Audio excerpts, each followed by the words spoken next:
Hi, and welcome to Hexagon Purus Q2 2022 presentation.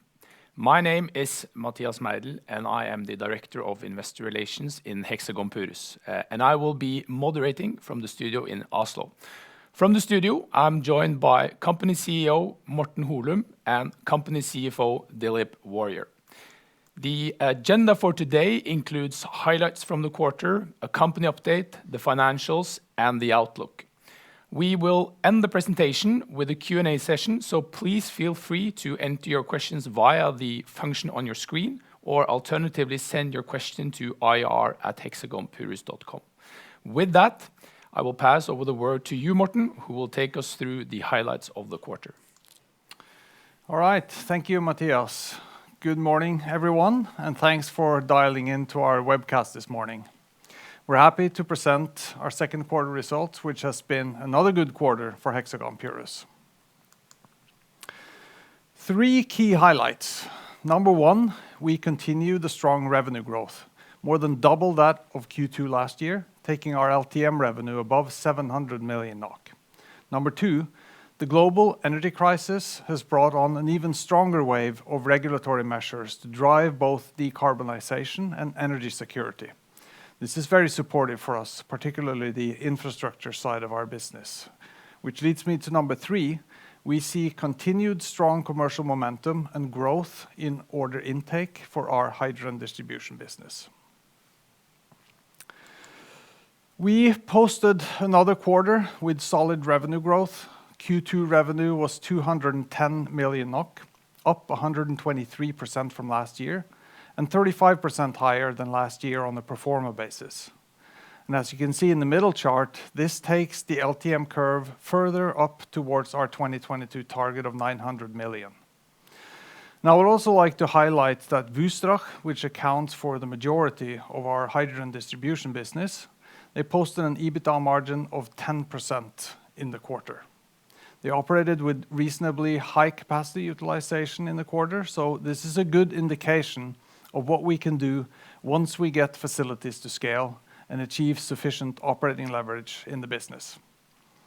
And with the strong growth signals we are experiencing in distribution, it's likely that we'll get to scale earlier than expected. Overall, the second quarter was in line with our expectations, and we're satisfied with the performance during the first half year. We did see some business slipping into the second half, so we do expect a back half loaded year. But overall, we're tracking well towards our year-end target.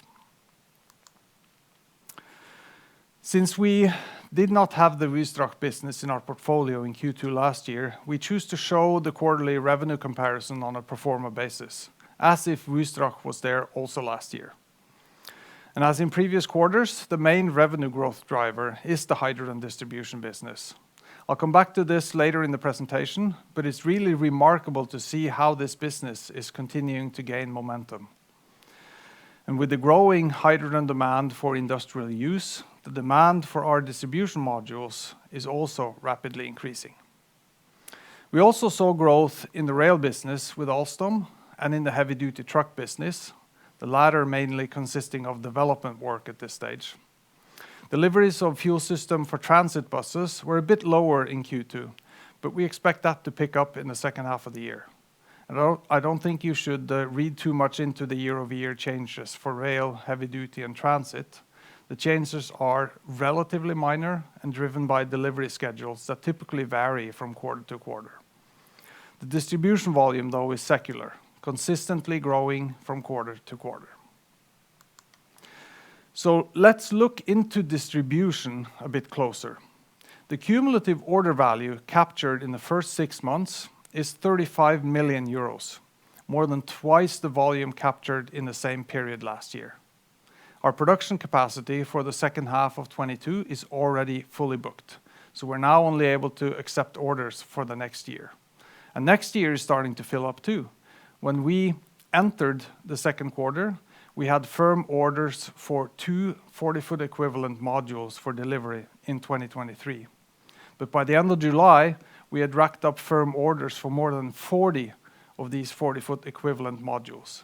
This means that our 2023 capacity is already 60% covered by firm orders in the distribution business.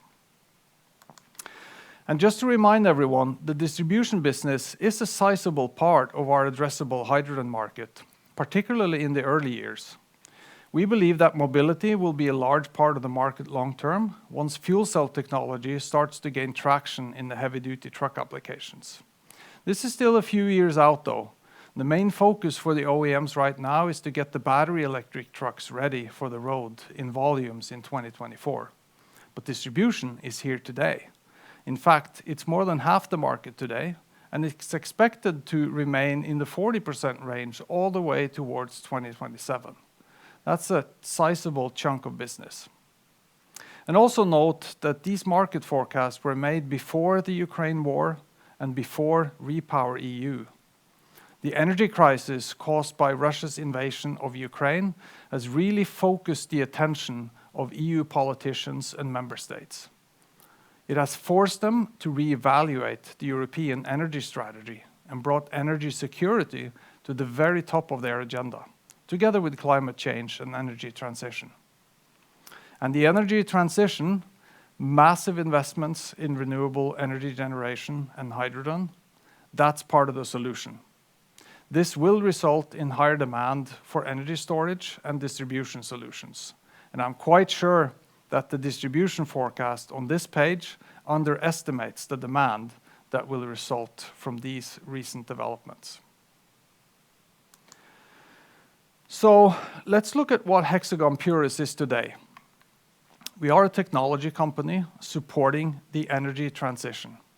One part is infrastructure, that's storage and distribution solutions for hydrogen, which is really about making it possible to store and transport intermittent and remote renewable energy. The other part is mobility, providing zero-emission solutions to enable the vehicles themselves to run on renewable energy. While we previously focused a lot on the zero-emission mobility solutions, we're increasingly shifting our strategic focus more towards the infrastructure side of the business. Why? Because that's where you see hydrogen demand growing now. It's industry, not mobility, that's leading segment for hydrogen adoption, which is contrary to what we thought 2 to 3 years ago. Industry is where you find large pockets of CO2 emissions with large abatement potential. So this strategic shift is enabled by our diversified business model. We do not depend on any one customer segment, but have technology that's relevant across many application areas that are quite similar in nature.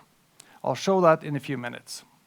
It's the same core technology that's being used in both distribution and mobility. And that also means that we're ready to capture the mobility upside when it scales.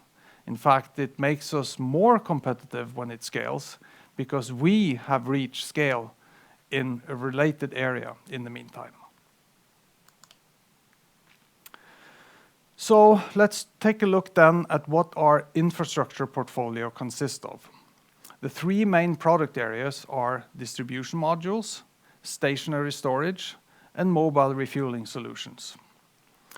Renewable energy is intermittent and is often generated far away from where it will be used, and often off the existing grid infrastructure. The way to make use of this energy is to convert it to hydrogen and transport it to where it will be used. And for this, you need storage and distribution solutions. So wherever there's an electrolyzer or a fuel cell, there's likely to be a need for storage next to it. And before pipelines are widely available, which will take a long time, you need mobile distribution solutions. And when the pipelines are there, they won't go everywhere. So mobile distribution will still be needed. In fact, in the natural gas space today, Hexagon composites provide mobile pipeline solutions, which is the natural gas equivalent of our hydrogen distribution modules. And the main use of those is to cover remote areas that are not connected to pipelines.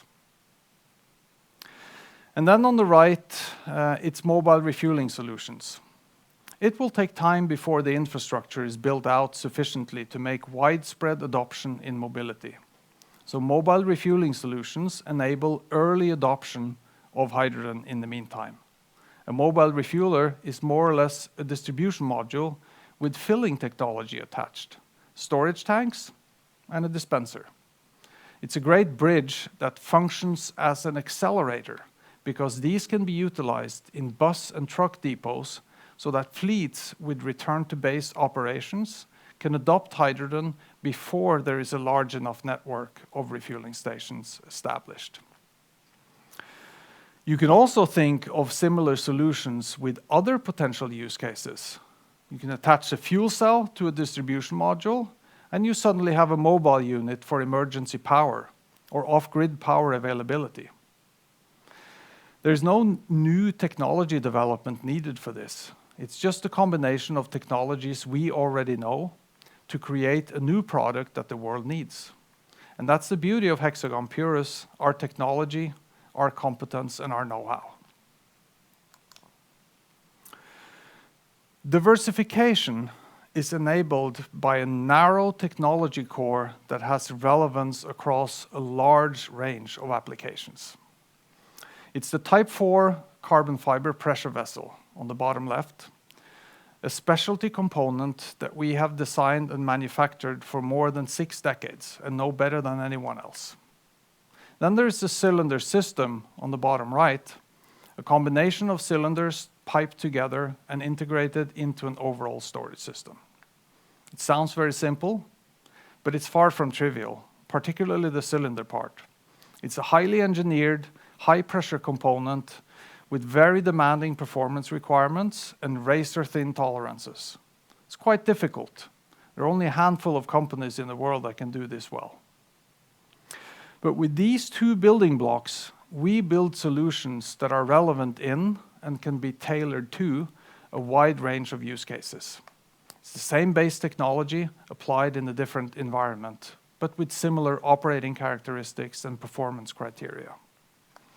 One of the main benefits of this is that we can get to scale quicker by combining many smaller segments that individually are too small to scale for several years, but that together enable us to achieve economies of scale earlier. Let's take the maritime example. Again, it's the same base technology. We're not dependent on any breakthrough technology developments. We're simply taking proven technology that we know very well from other mobility applications and adapting it to the maritime environment. We do need to get regulatory approval and certifications, and of course to convince the ship owners that it's safe and reliable. And this is the part that takes time. It's not the technology itself. And the nice additional aspect of maritime is that it plays hand in hand with our distribution business.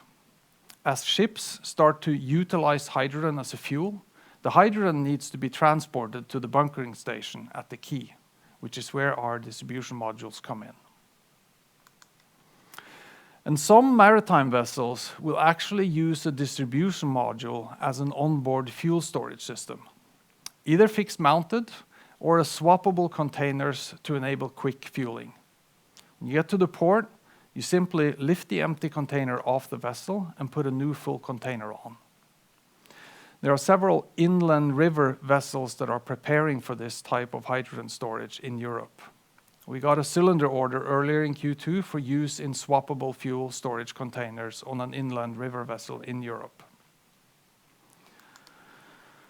And maritime use of hydrogen also drives demand for distribution solutions to fill bunkering stations at the port. Last week, we got an order for distribution modules for the Hellesylt hydrogen hub in Norway. This is a project that's owned and operated by Norwegian Hydrogen, an associated company that we have a 21% ownership stake in. It's using landlocked hydropower to produce green hydrogen that will be used by hydrogen-powered vessels on the Geirangerfjord in Norway, which has a zero emission requirement for ships starting in 2026. So the distribution modules then will be used to transport the green hydrogen from the production site to the bunkering station at the port. It's not a huge order for us in itself, but it demonstrates the link between maritime applications and distribution applications. The project is important. It's one of the first of its kind, setting the examples for many more similar projects to come. When the world struggles to find enough sources of energy, it's important to enable the use of landlocked energy that otherwise would not be utilized. There's been a lot of talk about where hydrogen could be relevant in the maritime space, which type of zero-emission solution that will be optimal for the different vessel. To dig deeper and get more insight into this, we did a comprehensive market study earlier this year, where we looked at the different use cases and the operating requirements for various vessel categories. Some of the lighter vessels traveling short distances will be very relevant for battery. Things like tugs, pilot boats, and certain passenger vessels. Some of the larger vessels traveling long distances, like tankers and trawlers, deep sea transport vessels, they will need to use higher density fuels, like liquid hydrogen, ammonia, or other synthetic fuels. And in between those two, there is a sweet spot for compressed hydrogen. These are inland or coastal cargo vessels, supply and service vessels for offshore oil and gas, wind farms and fish farming, and some passenger ferries. There are thousands of these ships that need to be built in the coming years. And many are also relevant for retrofit. So compressed hydrogen is not an answer for everything, but it's very relevant as a zero-emission fuel in certain maritime applications. The maritime sector is one of the most emission-intensive sectors in the world, and there's a strong drive from several national governments to drive adoption in hydrogen in the maritime sector as a means to cut their greenhouse gas emissions. The Netherlands and Norway are two examples. The Netherlands is establishing several hydrogen-fueled inland shipping projects, and Norway is supporting several new green hydrogen projects, such as Hellesylt, that I showed earlier, to accelerate the use of hydrogen for maritime use. And with REPowerEU, I expect that we will see many more of these projects surfacing in the coming years. And maritime will also be a large market for us. The addressable market for compressed hydrogen on board vessels is expected to approach 5 billion NOK by 2030, following the same growth path as in other hydrogen applications. The majority of the growth will occur in the second part of this decade. It does take time, and probably continuing then on the steep growth path after 2030. We're very well positioned for this, having established a dedicated maritime business unit last year, located in the heart of the world-leading Norwegian maritime cluster. So having been part of a few smaller projects, we're now working on several new projects to showcase the technology and to bring more solutions to life. And again, the maritime segment continues to grow, so will the need for distribution solutions. Then I will hand the word over to Dilip, who will take you through the financials. Thank you. Thank you, Morten, and good morning to everyone. Before we head into the financials, just a quick note, we're really pleased to be included in the Euronext Tech Leaders Initiative. We're in some very good company with over 100 other growth and leading technology companies. It serves to raise our profile with international investors and improves liquidity for retail investors. All right, let's move on to the financials then. Q2 revenue came in at 210 million NOK. This represented year-over-year growth of 120% on an actual basis and 34% on a pro forma basis, as if Wystrach were part of Hexagon Purus in 2021. Revenue growth both year-over-year and sequentially was driven primarily by hydrogen distribution and rail applications. We expect revenue will increase sequentially in Q3 and more so in Q4, driven by distribution and bus applications. Q2 EBITDA loss of 112 million NOK was driven by the continued investments we're taking in the business ahead of the expected revenue growth, and this included 14 million NOK of positive contribution from Wystrach. Here, we see the breakdown of revenue by application in the current quarter and the year-to-date period. Distribution and bus have traditionally been the primary drivers of revenue over the past several quarters. We did see lower contribution from bus this year to date, particularly when comparing Q2 to the prior year. This was driven by order timing. We expect bus will pick up later in the year. And with the acquisition of Wystrach, revenue contribution from rail has increased as well. And notably, the other category, which is a catch-all, has now become more significant because of the baseline industrial gas bundle business of Wystrach. On to our balance sheet. We ended the quarter with just over 700 million NOK of cash, up from 450 million NOK at the end of last year, and down from 900 million NOK at the end of Q1. Overall, net working capital levels have been flattish. That said, inventory levels have increased, and we expect this trend to continue as activity picks up over the course of the year. And finally, on to cash flow. Cash outflows from operations were 208 million NOK, which included a working capital increase of 13 million NOK year to date. Financing cash flow reflects the 600 million NOK capital raise we did earlier in February. And with that, I will hand the word back to Morten, who will take you through the outlook. Thanks, Dilip.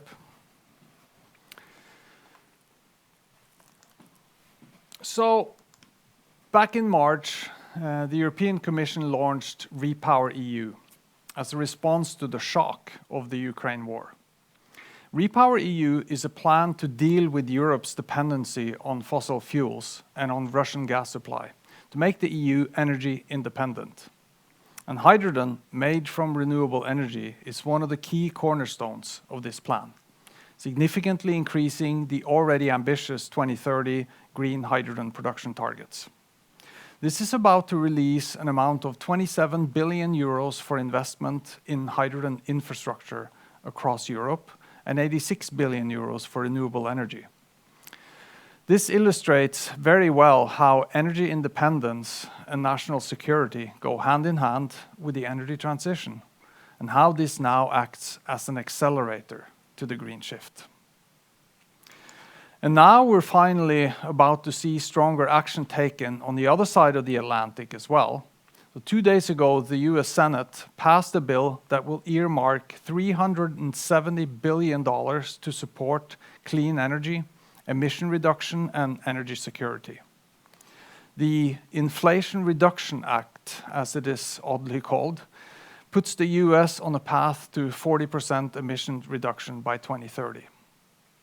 It's less ambitious than the original Build Back Better plan that President Biden originally proposed. But even with the compromises put through to get Senator Manchin on board, it's still the largest package of climate spending in US history. So there's now strong support for clean energy measures on both sides of the Atlantic, which of course will be supportive for our business. And then to the outlook for 2022, it remains unchanged. It's the same revenue and EBITDA guidance that we gave in Q4 and in Q1, and we're tracking well towards the 900 million NOK revenue target, with LTM revenue in Q2 standing at 731 million. I don't really see a demand risk for the 900 million target, as the vast majority of that is already in the order book. So the risk is more on the supply chain and execution side. But with a back half loaded year and strong commercial momentum, we're confident about our ability to deliver on that target. And in terms of the long-term target, with a good 2022, we're also tracking well towards our 2025 revenue target of 45 billion NOK. We continue to de-risk this target by gaining better visibility on the business that will take us there. And we have line of sight to around 50% of the targeted 2025 volume, which we consider pretty good, more than 3 years now ahead of time. So that concludes then our presentation for today, and we will open it up for Q&A. Thank you, Morten. Thank you, Dilip. I guess we can jump straight into the questions that we've received. And the first one we've gotten is from Michael Leary, and that is, what are the steps that needs to happen to reach positive operating profit, and when is that likely to be achieved? I guess that's one for you, Dilip. Yeah, let me take that. So I wish there was a magic button to just turn profit on, but we're going to have to go through steps, as the question rightly asks. We're going to have to increase volume. Today we are at positive contribution margin.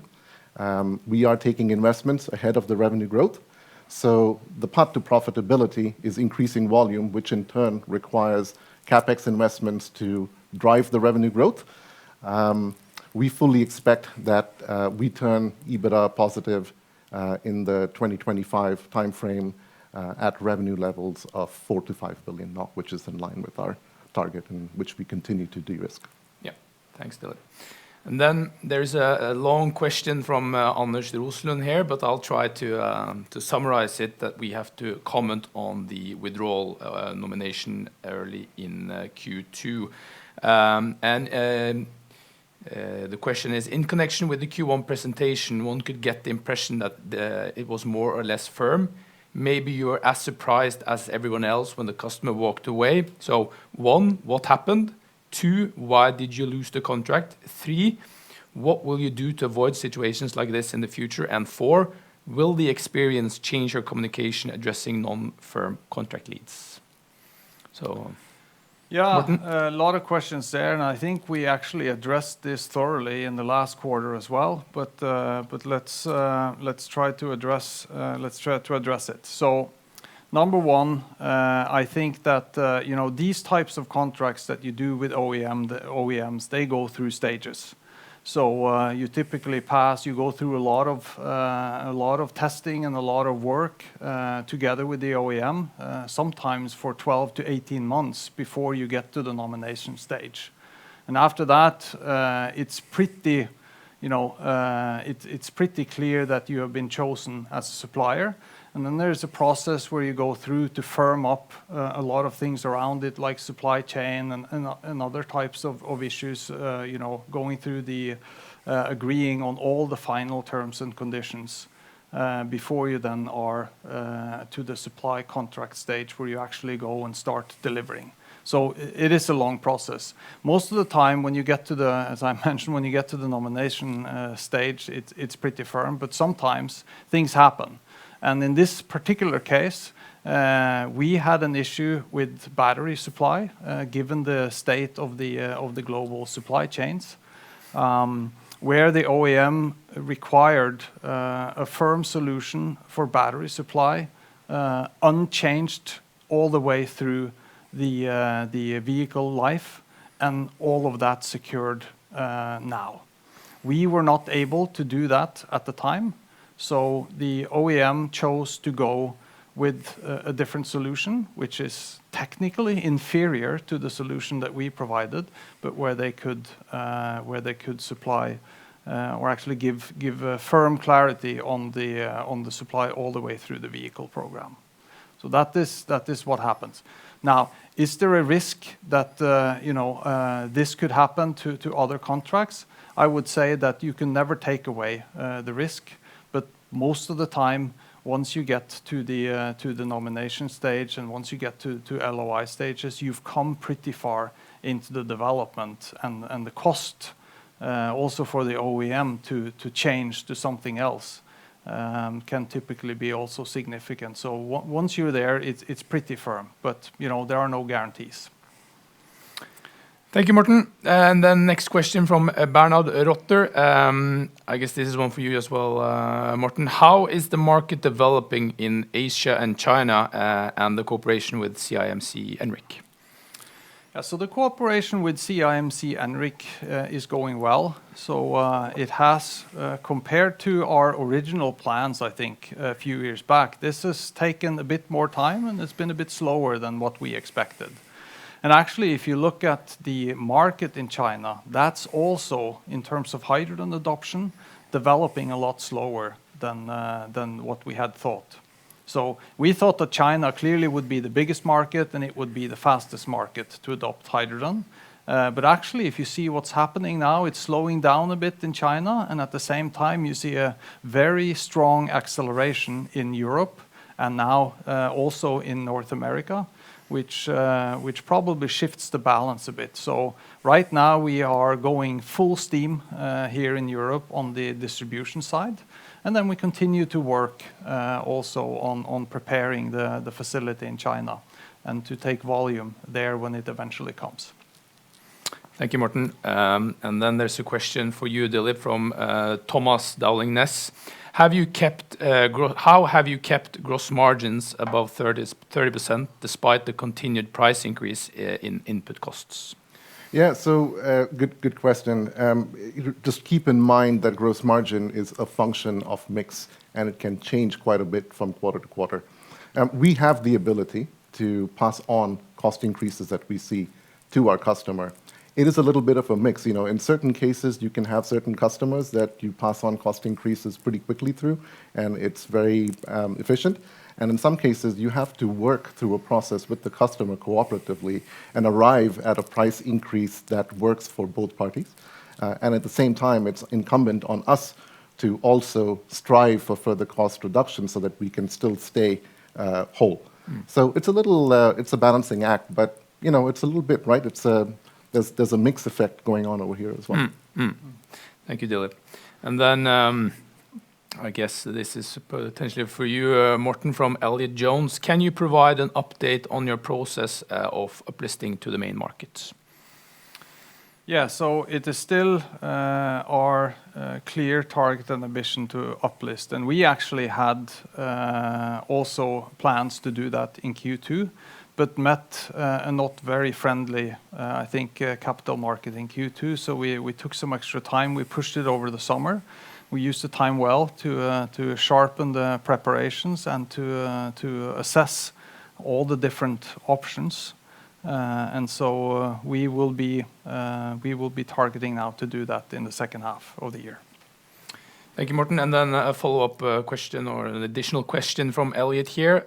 Could you please provide an update on your facility expansion and as well as your CapEx targets in the near term? Maybe, Dilip, you want to take that? Sure. So I think at the Capital Markets Day, we talked about a program of roughly 750 to 800 million NOK of net CapEx over the next 2 to 3 years. That gives us the capacity to achieve our revenue target of 4 to 5 billion in 2025.